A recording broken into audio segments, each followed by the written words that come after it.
So this is really a happy day for the American Postal Service, and much of it's because this was another one of those it can't happen moments, and it's happened. You know of my regard personally and professionally for the United States Postal Service. Just want to say something before I talk about some of the specifics of the legislation. For 2 years, in the worst moments of the pandemic, that mail was delivered every day on time. Street upon street, through the winter, through masking, unmasking, that mail was delivered. What's significant about this announcement is that we give new life to one of the most loyal parts of the federal government, which doesn't derive taxpayer money, and that's the United States Postal Service. More than 90% of the American people have a favorable view of the Postal Service. So in this legislation, we did a number of important considerations. Significant ones came from the Ways and Means Committee, including the idea that now employees will pay into Medicare. About 25% of the Postal Service members did not previously pay into Medicare. It will save $22.6 billion over the next 10 years, which will be reinvested into the Postal Service. We eliminated the requirement to pre-fund retiree health benefits, was, according to any actuary, just wild. That they had to pay 75 years in advance on their retirement benefits. There's no actuary, there's no governmental and non-governmental entity that would have to pay 75 years in advance. This saves $27 billion, which we put back into the Postal Service. We require the Postal Service to develop a public-facing online dashboard, and I will say every time I've ever had any sort of request from a citizen or a complaint, we receive the request, call the post office, and it gets fixed in a matter of days. We also keep 6-day delivery, which, as you know, was a big deal for the people that are with us today. So we kept 6-day delivery because the American people wanted 6-day delivery. Here's something that's important for the media, I think, that would be helpful in reminding the American people. By law, the Postal Service has to deliver mail and packages to rural areas that the private sector doesn't want to bring the mail and packages to because they can't compete financially. So instead, the Postal Service, they have to do that sometimes in very obscure settings. The Postal Reform Act would allow the Postal Service to enter into agreements with state, local, and tribal governments to provide non-commercial property and services that provide enhanced value. That will not detract from the services that are presented. We keep special rates for local newspapers to promote local news organizations. We keep a regulatory commission review of cost attributions.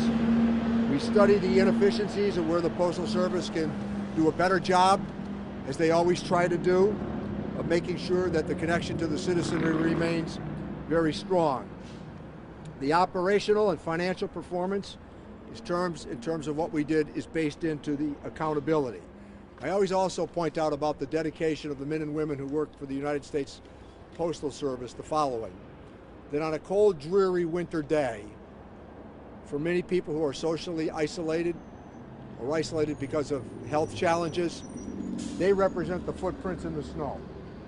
They are the footprints that you see because they've made contact with people who, for whatever reasons, are in fact socially or medically isolated.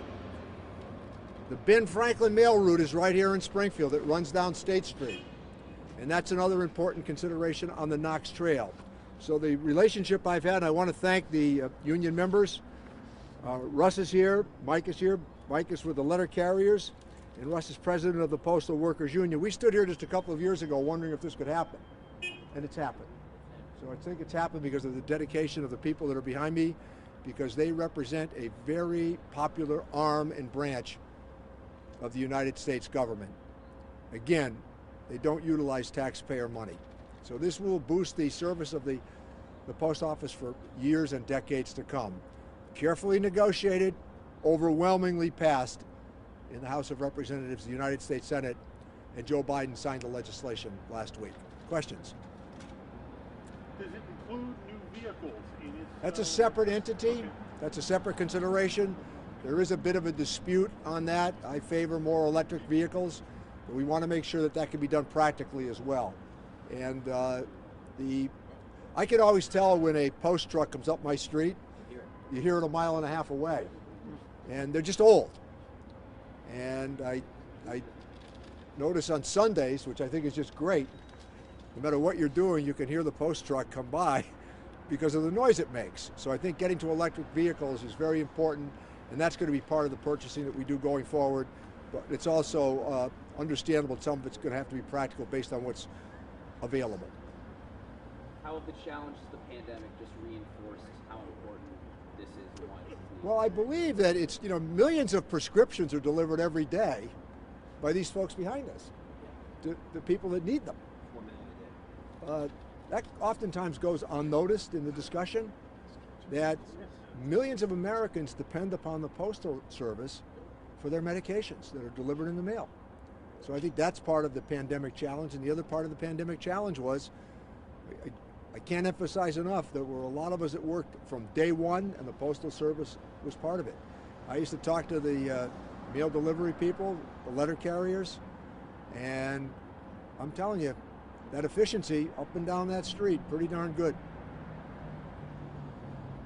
This has also addressed some of the concerns we've heard, particularly at holiday time over the past couple of years, where the package volume has just gotten. Yeah, well, we got a couple of folks from the union here. Why don't we hear from them on that? Because they're inside. They know how to do this.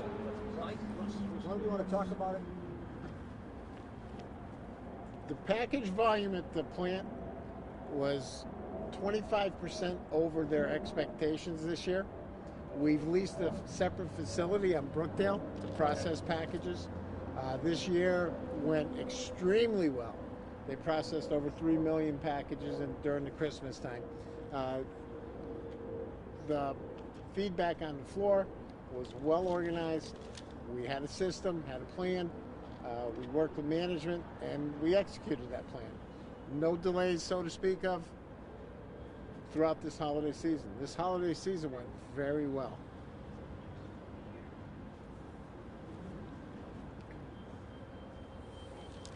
And what about staffing? That's We should hear from the yeah. Postal Service here. Oh, like everywhere else, staffing's been a problem due to COVID. We've had some employee availability.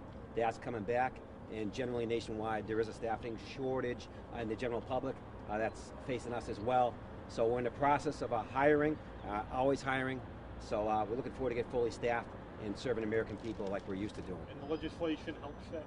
It should, yeah. Yes, it should. It should. And I just want to thank Congressman Neal. He's been a stalwart supporter of the people that behind me that work for the Postal Service and the Postal Service itself. A lot of things can impact us negatively or positively that happen in Congress. They have oversight over the Postal Service, as Congressman Neal alluded to. We are totally self-sufficient and do not receive any taxpayer assistance. But there's still been legislation introduced over the years that would impact us negatively and positively. And his voting record on our issues is 100% over that time. I also want to thank him for getting this through the Ways and Means as quickly as possible. You do not understand, and when we have educated people, it's taken 12 years to get to this point, to get this legislation passed. The pre-funding obligation was huge. In 2006, Congress passed a law that required the Postal Service, and only the U.S. Postal Service, as Congressman Neal said, to pre-fund its retiree health care costs 75 years into the future, and to do that in a 10-year time frame. Absolutely crazy. We've done a good job educating people, and as Congressman Neal said, we have strong bipartisan support in both the House and the Senate, and we're just grateful to get this legislation passed. Questions? No? Okay. Thanks to you all. Thank you very much. Yeah.